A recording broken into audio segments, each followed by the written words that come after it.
एक हेडिंग करजो, एक विधेयनु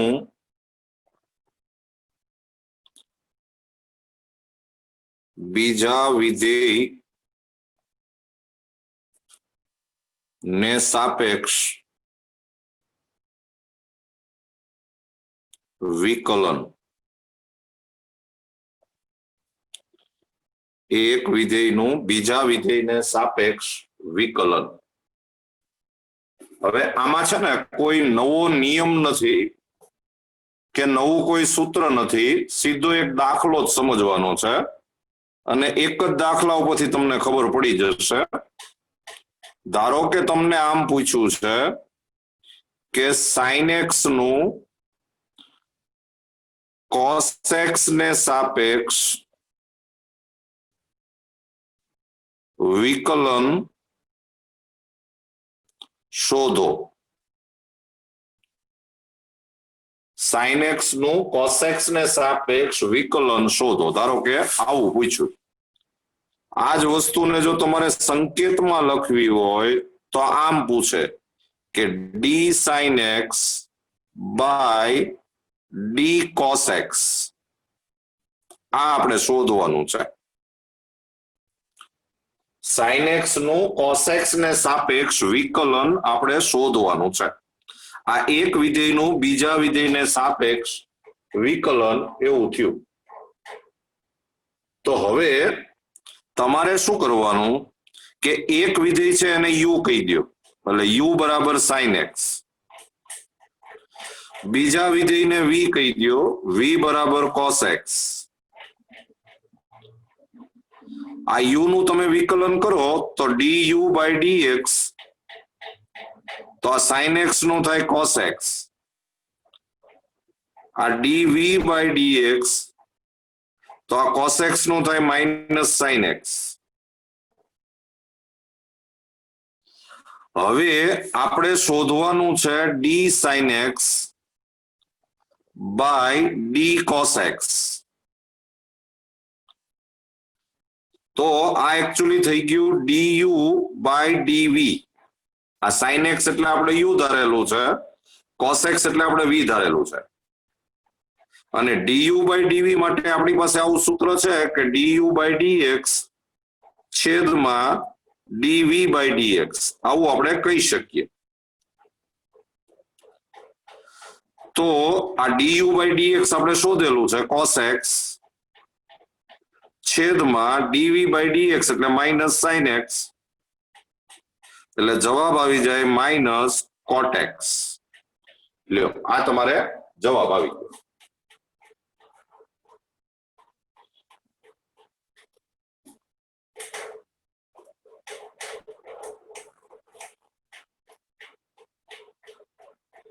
ચાલો હજી આપણે એક સમ કરીએ એટલે તમને વધારે આઈડિયા આવે। ધારો કે તમને એમ પૂછ્યું છે કે d sin inverse x by d cos inverse x આપણે શોધવું છે। sin inverse x નું આપણે cos inverse x ને સાપેક્ષ વિકલન શોધવું છે। તો તમારે શું કરવાનું કે u બરાબર sin inverse x ધારી લ્યો, તો આનું વિકલન કરશો તો du by dx બરાબર 1/√1 - x સ્ક્વેર। પછી તમે v બરાબર cos inverse x ધારો તો dv by dx બરાબર -1/√1 - x સ્ક્વેર। અને હવે d sin inverse x by d cos inverse x બરાબર આપણે શોધવાનું થયું du by dv। તો du by dv એટલે du by dx છેદમાં dv by dx, તો du by dx એટલે 1/√1 - x સ્ક્વેર છેદમાં -1/√1 - x², એટલે આન્સર આવી જાય -1. એટલે આ જવાબ. આ આપણે એક વિધેયનું બીજા વિધેયને સાપેક્ષ વિકલન શોધ્યું.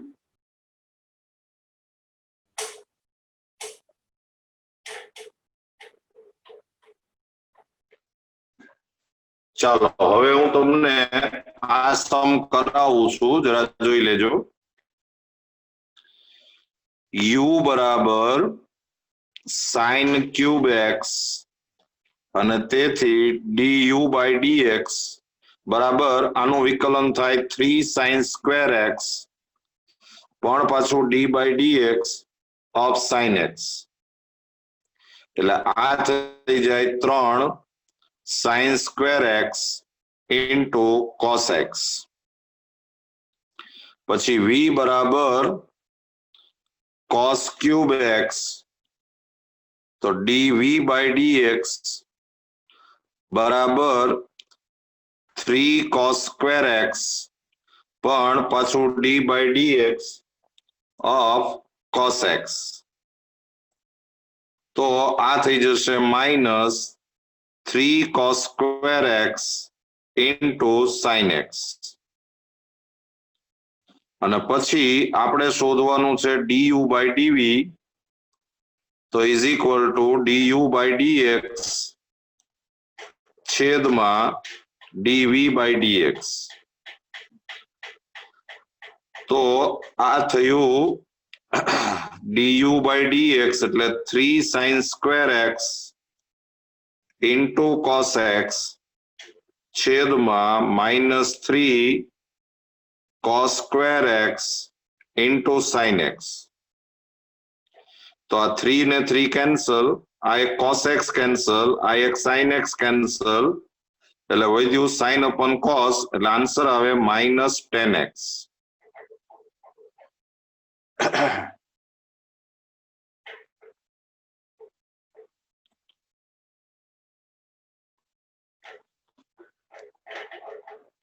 ચાલો હજી એક પ્રેક્ટિસ કરી નાખો, પછી આપણે નવો ટોપિક લઈએ. d sin²2θ છેદમાં d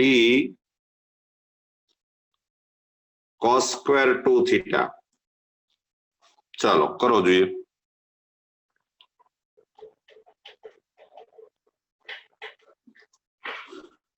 ચાલો હું પાછો તમને સમ ગણાવું છું, જરા જોજો. u બરાબર sin²2θ, તો તમારે શોધવું પડે du/dθ બરાબર 2sin2θ. ઘાત આગળ આવી જાય, એક ઘાત ઓછી થઈ જાય, પણ પાછું d/dθ of sin2θ, એટલે આ આવી જાય 2sin2θ into cos2θ, અને 2θ નું પાછું 2 થાય. પછી v બરાબર cos²2θ, તો dv/dθ is equal to 2cos2θ પણ પાછું d/dθ of cos2θ. તો આ થઈ જાય -2cos2θ into sin2θ, અને પાછું 2θ નું 2. અને હવે આપણે શોધવાનું છે du/dv, તો આ થાય du/dθ upon dv/dθ. અને તમે બેયની કિંમત મૂકશો તો બે સરખું જ છે, બે ઉડી જશે અને જવાબ -1 આવશે. જોઈ લો. આપણે એક નવો ટોપિક ભણવો છે. લખો રોલનું પ્રમેય.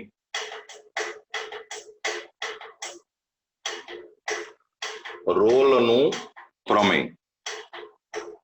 હવે જો મિત્રો આ રોલનું પ્રમેય સમજવા માટે જરાક બરાબર ધ્યાન રાખજો. હું જે સમજાવું છું આના દાખલા બહુ સહેલા છે, પણ સમજૂતીમાં જરા ધ્યાન રાખવું પડશે. પહેલા મારે તમને એ સમજાવવું છે કે જો એક નાનકડી વાત એવી છે કે જે તમારે એક ચેપ્ટર આવે છે તમારે વિકલિતના ઉપયોગો. એ ચેપ્ટર હજી આપણે ભણ્યા નથી, પણ એનો એક નાનકડા ઉપયોગની અત્યારે અહીંયા જરૂર પડે એવું છે. એટલે હું તમને એ જરાક સમજાવી દઉં છું. જો દાખલા તરીકે એક વર્તુળનું સમીકરણ x² + y² = 1 છે. જરા સમજજો. હવે આપણે જો આનું વિકલન કરીએ તો 2x + 2y * dy/dx = 0. અને તો પછી તમે dy/dx શોધો તો એ થશે -x/y. બરાબર, ધ્યાનથી સમજજો. હવે આપણે જે આ વર્તુળની માનો કે આકૃતિ દોરી હોય આમ, તો તમારે ઈ ચેપ્ટર વિકલિતના ઉપયોગો ઈ જે ચેપ્ટર છે એમાં એક ઉપયોગ ભણવાનો આવે છે કે ભાઈ dy/dx જે છે ઈ સ્પર્શકનો ઢાળ બતાવે. એટલે અત્યારે આપણે જે આ dy/dx બરાબર -x/y આવ્યું ઈ આ વર્તુળના સ્પર્શકનો ઢાળ બતાવે. હવે પ્રશ્ન એમ થાય કે આ વર્તુળને સ્પર્શક તો ઘણા બધા દોરી શકાય. જો આમે દોરી શકાય, આમે દોરી શકાય, આમ. તો ઈ કયા સ્પર્શકનો ઢાળ બતાવે? તો બરાબર યાદ રાખો કે dy/dx એટલે ઈ આ વર્તુળના બધા જ સ્પર્શકનો ઢાળ બતાવે. હવે તમારે માનો કે પર્ટિક્યુલર આ સ્પર્શકનું ઢાળ શોધવો છે, આ રેખાનો ઢાળ શોધવો છે, તો તમારે શું કરવું પડે કે આ જે છે એ સ્પર્શ બિંદુ કહેવાય. તમારી પાસે એ સ્પર્શ બિંદુના યામ હોવા જોઈએ. ધારો કે 3, 4 છે, તો તમારે x = 3 અને y = 4 આમાં મૂકી દો એટલે એ -3/4 થાય. એ 3/4 આ રેખાનો ઢાળ બતાવે.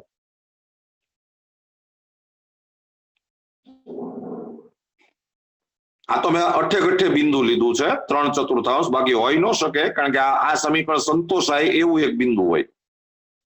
એટલે માનો કે આ સમીકરણ છે એ 25 છે, 25. તો જુઓ આ 3, 4 બિંદુ છે એ આની ઉપર હોય, તો તમારે આ સ્પર્શકનો ઢાળ શોધવો હોય તો આ સ્પર્શ બિંદુના યામ જે છે એ તમારે આ સમીકરણમાં મૂકી દેવાના રે.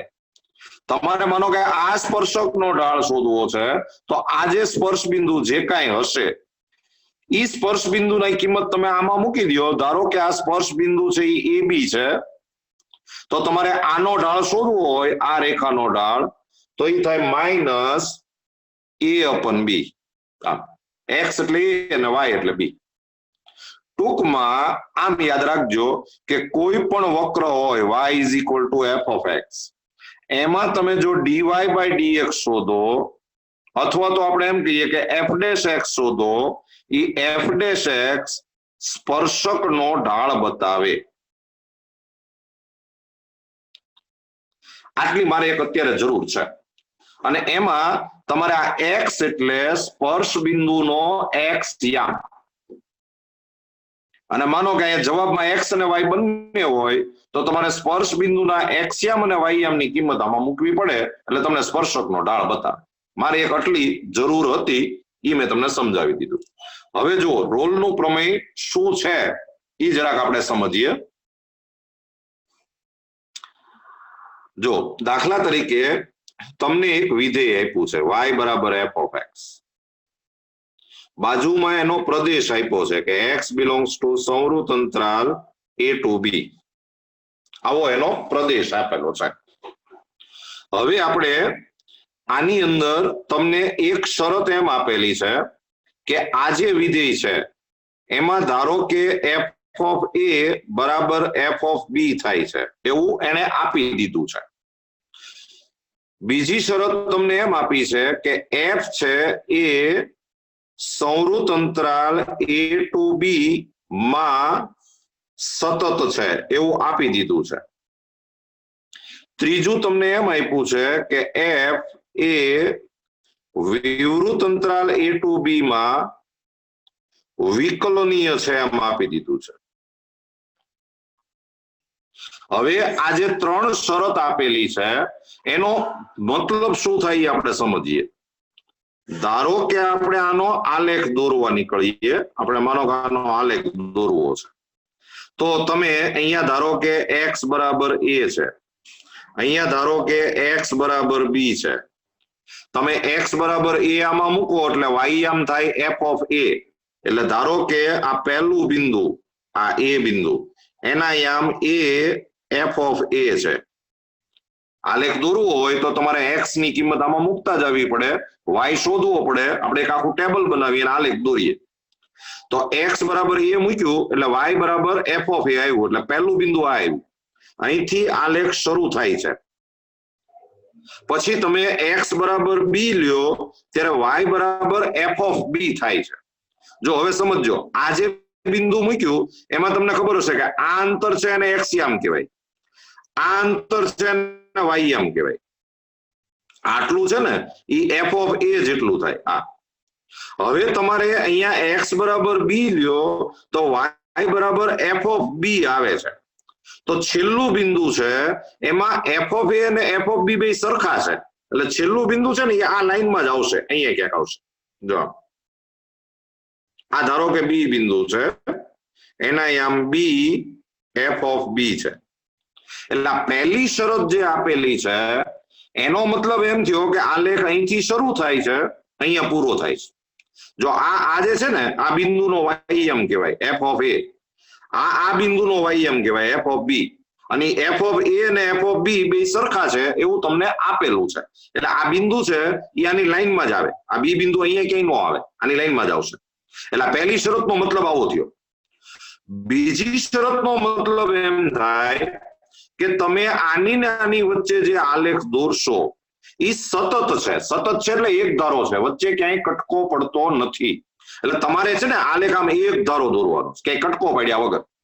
અને ત્રીજી જે શરત આપેલી છે એનો મતલબ એમ થાય કે ઈ જે આલેખ તમે દોર્યો એના દરેક બિંદુ આગળ એનું વિકલન મળે છે. વિકલન મળે છે એનો મતલબ એમ થાય કે એનો સ્પર્શક મળે છે. વિકલન મળે એટલે સ્પર્શકનો ઢાળ મળે, એટલે સ્પર્શક દોરી શકાય. અને એક વસ્તુ યાદ રાખજો કે દરેક બિંદુ એ સ્પર્શક ત્યારે જ દોરી શકાય કે જ્યારે આલેખ છે ને એ આમ વળાંક વાળો હોય. આ વળાંક વાળો આલેખ હોય ને તો એના દરેક બિંદુ આગળ તમે સ્પર્શક દોરી શકો. જો આમ આલેખ આવતો હોય આમ, તો તમે એના દરેક બિંદુ આગળ સ્પર્શક દોરી શકો. આલેખ છે આમ આવતો હોય તો તમે અહીંયા સ્પર્શક નો દોરી શકો. જો અહીંયા સ્પર્શક નો દોરી શકો. એટલે આ જે શરત આપેલી છે એનો મતલબ એમ થાય કે આલેખ આ a થી b સુધી તમારે વળાંક વાળો દોરવાનો છે. બધું એક સાથે બોલી જાઓ તો આ ત્રણે ત્રણ શરતનો મતલબ એમ થયો કે આલેખ અહીંથી શરૂ થાય છે, અહીંયા પૂરો થાય છે. એની વચ્ચે તમારે આલેખ એક ધારો દોરવાનો છે. આલેખ થી વળાંક વાળો દોરવાનો છે. એટલે તમે જયારે આમ વળાંક વાળો આલેખ દોરશો એટલે ધારો કે આલેખ આપણે આમ દોર્યો, આમે દોરી શકાય, આમે આવી શકાય. હવે તમે જયારે આવી રીતે વળાંક વાળો આલેખ દોરો એટલે તમને ખબર પડશે કે અહીંયા એકાદ જગ્યાએ ટોચ તો બને જ, કા ખાડો બને આમ. કારણ કે તમારે અહીંથી શરૂ કરીને અહીંયા પાછું આવવું હોય એટલે ટોચ તો બનાવવી જ પડે. અને પાછો આલેખ એક ધારો દોરવાનો છે અને વળાંક વાળો દોરવાનો છે. ઈ જે ટોચ છે એ ટોચ આગળ ધારો કે અહીંયા x બરાબર c છે. તમે આ ટોચ આગળ જો સ્પર્શક દોરો તો એ આમ આવે, આમ. અને તમને એક કોમન સેન્સ છે, ટોચ આગળ તમે જે રેખા દોરો, આ સ્પર્શક દોરો, એ હંમેશા આ x અક્ષને સમાંતર થાય.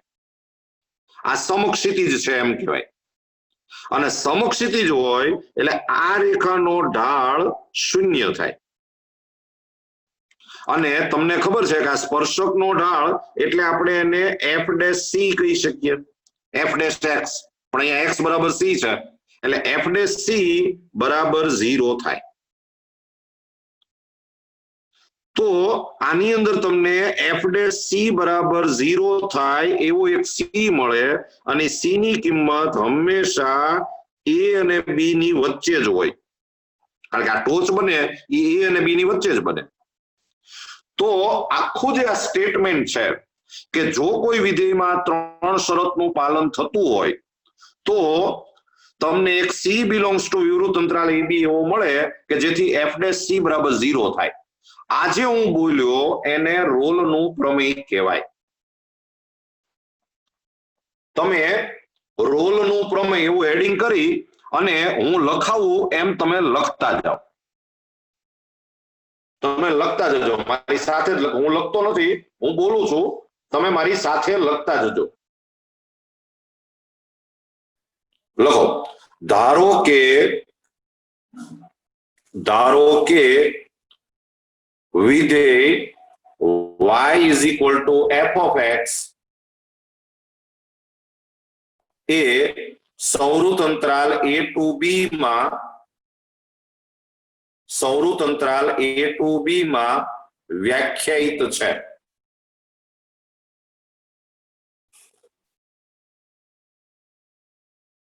જો વ્યાખ્યાયિત છે, જો પછી નીચે નંબર 1 કરીને લખો f of a is equal to f of b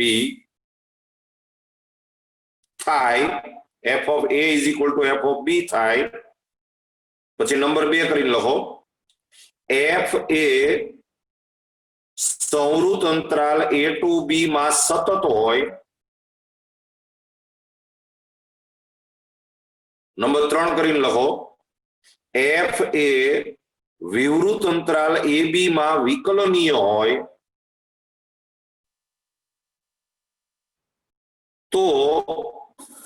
તો કોઈક c બિલોંગ્સ ટુ વિવૃત અંતરાલ ab,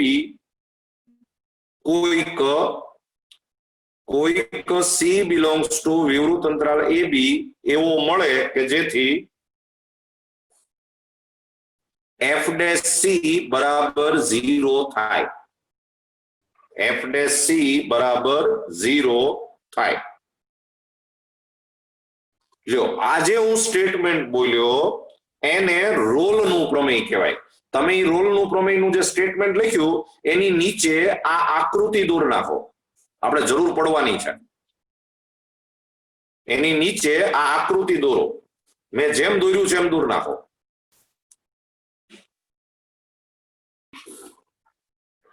એટલે જો તમને જે આ વિધેય આપે એમાં તમે a મૂકો, b મૂકો, f of a બરાબર f of b થવું જોઈએ, વિધેય સતત થવું જોઈએ, વિકલનીય થવું જોઈએ. જો આ બધી શરતનું પાલન થાય તો વિધેય એમાં રોલનું પ્રમેય લગાડી શકાય એમ લખાય. અને પછી તમારે c શોધવો પડે અને એના માટે બીજું કાંઈ કરવાનું નથી. આ તમને જે વિધેય આપ્યું હોય એનું વિકલન કરવાનું f ડેશ x અને પછી f ડેશ c બરાબર 0 મૂકો એટલે તમને એક c વાળું સમીકરણ મળશે. એ સમીકરણ તમે સોલ્વ કરો એટલે તમને c મળે. એક જ ઉદાહરણ કરાવીશ એટલે તમે સમજી જશો, પણ ઉદાહરણ આપણે આજે નથી કરવા. આની જેવો જ એક બીજો પ્રમેય છે જે આપણે અત્યારે સમજી લેવો જરૂરી છે. એટલે એક બીજો પ્રમેય લખો, હેડિંગ કરો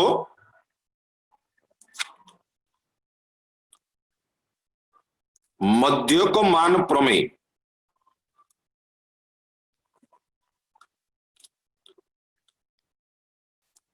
મધ્યકમાન પ્રમેય.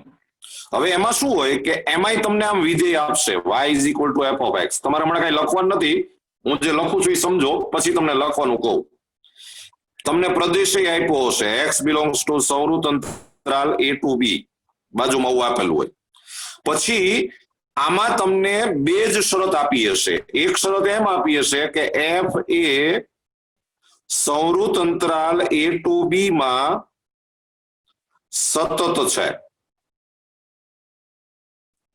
બીજી શરત એમ હશે કે f એ વિવૃત અંતરાલ a to b માં વિકલનીય છે. હવે આ બે શરતને આધારે જો આપણે આનો આલેખ દોરવા જઈએ તો આમ થશે. જો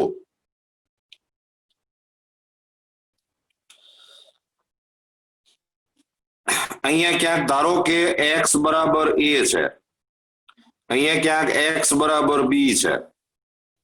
તમે x બરાબર a આમાં મૂકશો એટલે y બરાબર f ઓફ a આવશે. એટલે ધારો કે આલેખનું પહેલું બિંદુ એ અહીંયા આવ્યું, a f of a, x યામ a અને y યામ f ઓફ a. પછી છેલ્લું બિંદુ શોધવું હોય તો આમાં x બરાબર b મૂકો તો y બરાબર f ઓફ b આવે. તો છેલ્લું બિંદુ ધારો કે અહીંયા આવ્યું, આ b ના યામ છે b f ઓફ b. જો મિત્રો બરાબર સમજો, આટલું અંતર f ઓફ a કહેવાય, y યામ આ બિંદુનો y યામ કહેવાય. અને આ f ઓફ a અને f ઓફ b બે સરખા છે એવું આમાં આપ્યું નથી. એટલે આપણે જે રોલના પ્રમેયમાં ભણ્યા એની જેમ આ બી બિંદુ આની લાઈનમાં આવે એવું જરૂરી નથી. આવી પણ શકે પણ જરૂરી નથી. એટલે મેં બી બિંદુ અહીંયા મૂક્યું, એટલે આટલું અંતર છે f ઓફ b થયું. એ બે સરખા હોવા જરૂરી નથી. હવે આલેખ અહીંથી શરૂ થશે, અહીંયા પૂરો થશે. એ બેની વચ્ચે આલેખ સતત છે, એટલે તમારે આલેખ એક ધારો દોરવાનો છે. વિકલનીય છે એટલે વળાંક વાળો આલેખ દોરવાનો છે. એટલે તમે જ્યારે આલેખ દોરશો ત્યારે આલેખ છે કઈક ધારો કે આમ આવ્યો, આમ. હવે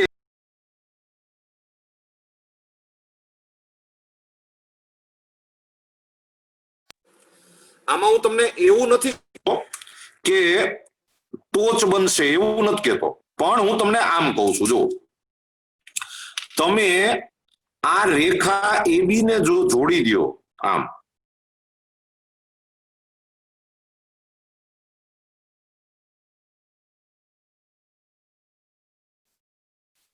આપણે રેખા AB દોરી. હવે તમારે જો રેખા AB નો ઢાળ શોધવો હોય, તમારે કઈ લખવાનું નથી, હું લખું છું એ બરાબર સમજજો. રેખા AB નો ઢાળ, તો તમને ખબર હોય તો ઢાળ શોધવા માટે આવું સૂત્ર આવતું તમારે, y2 માઇનસ y1 છેદમાં x2 માઇનસ x1. આ બિંદુના યામ છે x1 y1 કહેવાય, આને x2 y2 કહેવાય. આ x1 y1, આ x2 y2. એટલે ઢાળ થઈ જશે y2 માઇનસ y1 એટલે f of b minus f of a છેદમાં x2 માઇનસ x1 એટલે કે b માઇનસ a. આ તમને રેખા AB નો ઢાળ મળ્યો. હવે હું તમને એવું નથી કહેતો કે ટોચ બનશે, પણ હું તમને એવું ચોક્કસ કહી શકું કે આ જે કઈ આપણે વક્ર દોર્યો છે એમાં આ રેખા AB ને સમાંતર હોય એવો એક સ્પર્શક તમને મળે. જો આમ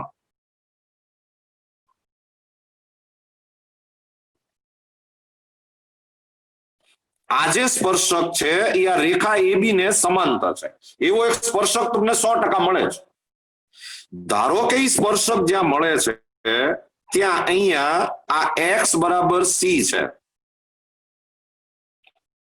તો હવે તમને એટલી ખબર પડશે કે આપણે આ f' c એને આપણે સ્પર્શકનો ઢાળ કહીએ છીએ.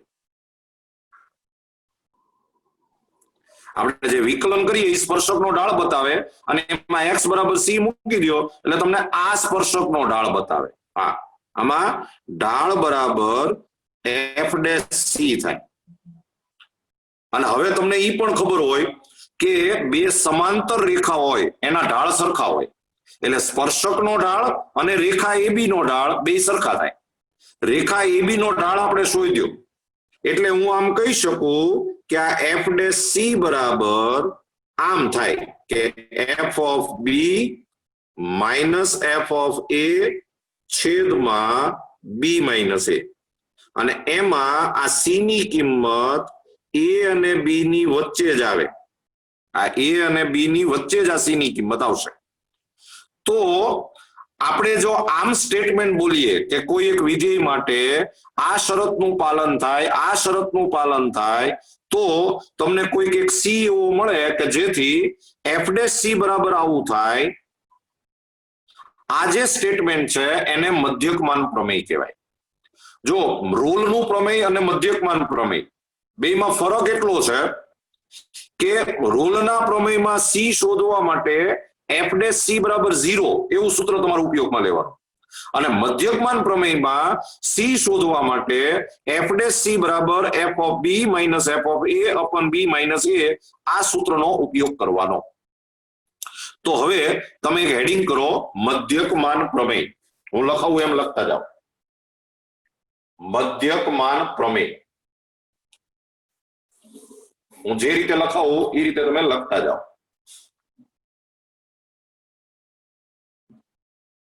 લખો. ધારો કે y is equal to f of x વિધેય સંવૃત અંતરાલ a to b માં વ્યાખ્યાયિત છે. સંવૃત અંતરાલ a to b માં વ્યાખ્યાયિત છે. જો પછી નીચે નંબર 1 કરીને લખો. નંબર 1, જો f એ સંવૃત અંતરાલ a to b માં સતત હોય. નંબર 2 કરીને લખો, f એ વિવૃત અંતરાલ a to b માં વિકલનીય હોય તો કોઈક c belongs to વિવૃત અંતરાલ ab, કોઈક c belongs to વિવૃત અંતરાલ ab એવો મળે કે જેથી f dash c બરાબર f of b minus f of a upon b minus a થાય.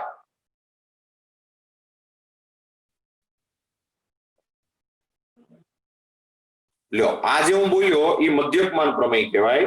અને નીચે આ આકૃતિ દોર નાખો. આ આકૃતિ દોરવી જરૂરી છે. આપણે અમુક દાખલામાં આકૃતિની જરૂર પડવાની છે એટલે આકૃતિ દોર નાખો.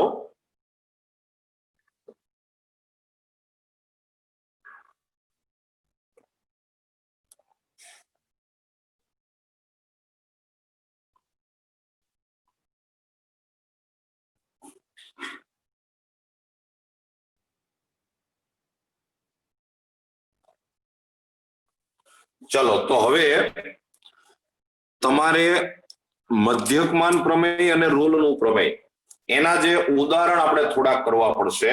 ટેક્સ્ટ બુકમાં ઉદાહરણ થોડાક ઓછા આપ્યા છે એટલે હું તમને આ આખો ટોપિક ક્લિયર થાય એવા ઉદાહરણ કરાવીશ જે આપણે કાલે કરવાના છીએ. પણ એક મુદ્દો યાદ રાખજો કે રોલના પ્રમેયમાં સી શોધવા માટે એફ ડેશ સી બરાબર 0 એમ લેવાય અને મધ્યકમાન પ્રમેયમાં સી શોધવા માટે એફ ડેશ સી બરાબર આ સૂત્ર લેવાય. કાલે આપણે ઉદાહરણ કરશું એટલે આ ટોપિક છે એ સાવ ક્લિયર થઈ જશે. ચાલો, આ લેક્ચર આપણે અહીંયા પૂરું કરીએ.